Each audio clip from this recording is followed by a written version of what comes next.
Good to welcome once again Prime Minister Bibi Netanyahu to the Oval Office. There's no foreign leader who I've met with more frequently, and I think that's a testimony to the extraordinary bond between the United States and Israel. Before I get started, I just want to say a brief word about the Jordanian attack that we discovered earlier, the fact that someone dressed in military uniform carried out an attack at a training facility in which it appears that there may have been 2 or 3 U.S. citizens killed and a number of other individuals injured. Obviously, a full investigation is taking place. We take this very seriously, and we'll be working closely with the Jordanians to determine exactly what happened. But at this stage, I want to just let everyone know that this is something we're paying close attention to, and at the point where the families have been notified, obviously our deepest condolences will be going out to them. I also want to extend my condolences to the Israeli people on the passing of former President Navon. Obviously, is an important figure in Israeli politics, and we extend heartfelt condolences to his family. This is going to be an opportunity for the Prime Minister and myself to engage in a wide-ranging discussion on some of the most pressing security issues that both our countries face. It's no secret that the security environment in the Middle East has deteriorated in many areas, and as I've said repeatedly, the security of Israel is one of my top foreign policy priorities, and that has expressed itself not only in words but in deeds. We have closer military and intelligence cooperation than any 2 administrations in history. The military assistance that we provide, we consider not only an important part of our obligation to the security of the State of Israel, but also an important part of U.S. Security infrastructure in the region, as we make sure that one of our closest allies can not only protect itself, but can also work with us in deterring terrorism and other security threats. In light of what continues to be a chaotic situation in Syria, this will give us an opportunity to discuss what's happening there.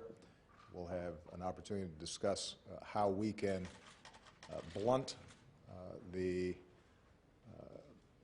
activities of ISIL, Hezbollah, other organizations in the region that carry out terrorist attacks.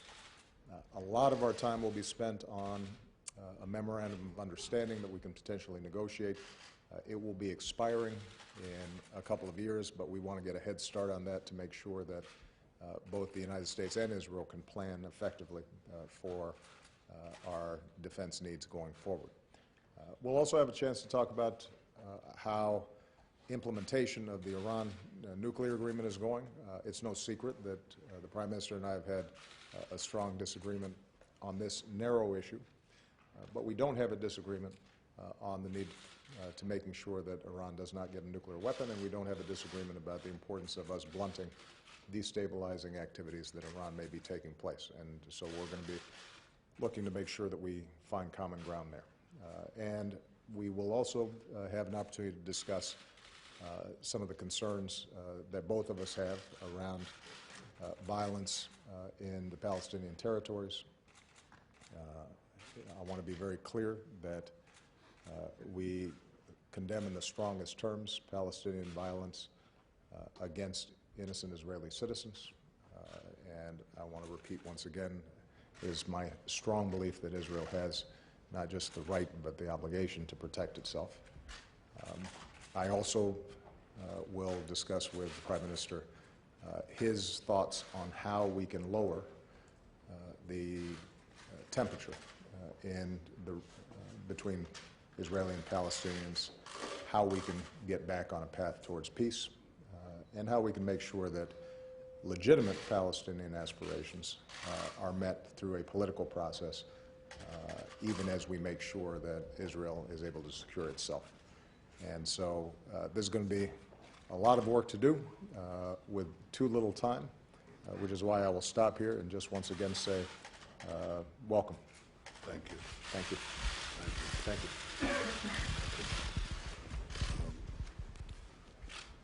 Mr. President, first let me express the condolences of the people of Israel for the loss of American lives. We're with you. We're with each other in more ways than one, and I want to thank you for this opportunity to strengthen our friendship, which is strong, strengthen our alliance, which is strong. I think it's rooted in shared values. It's buttressed by shared interests. It's driven forward by a sense of a shared destiny. We are obviously tested today in the instability and insecurity in the Middle East, as you described it. I think everybody can see it, with the savagery of ISIS, with the aggression and terror by Iran's proxies and by Iran itself, and the combination of turbulence has now displaced millions of people, has butchered hundreds of thousands, and we don't know what will transpire. And I think this is a tremendously important opportunity for us to work together to see how we can defend ourselves against this aggression and this terror, how we can roll it back. It's a daunting task. Equally, I want to make it clear that we have not given up our hope for peace. We'll never give up our hope for peace. And I remain committed to a vision of peace, of two states for two peoples, a demilitarized Palestinian state that recognizes the Jewish state. I don't think that anyone should doubt Israel's determination to defend itself against terror and destruction, but neither should anyone doubt Israel's willingness to make peace with any of its neighbors that genuinely want to achieve peace with it. And I look forward to discussing with you practical ways in which we can lower the tension, increase stability, and move towards peace. And finally, Mr. President, I want to thank you for your commitment to further bolster Israel's security in the memorandum of understanding that we're discussing. Israel has shouldered a tremendous defense burden over the years, and we've done it with the generous assistance of the United States of America. And I want to express my appreciation to you, the appreciation of the people of Israel to you, for your efforts in this regard during our years of common service and what you're engaging in right now. How to bolster Israel's security, how to maintain Israel's qualitative military edge so that Israel can, as you've often said, defend itself by itself against any threat.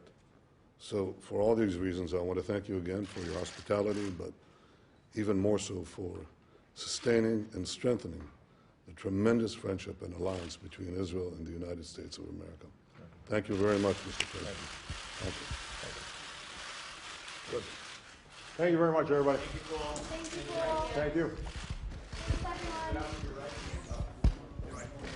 Thank you, guys.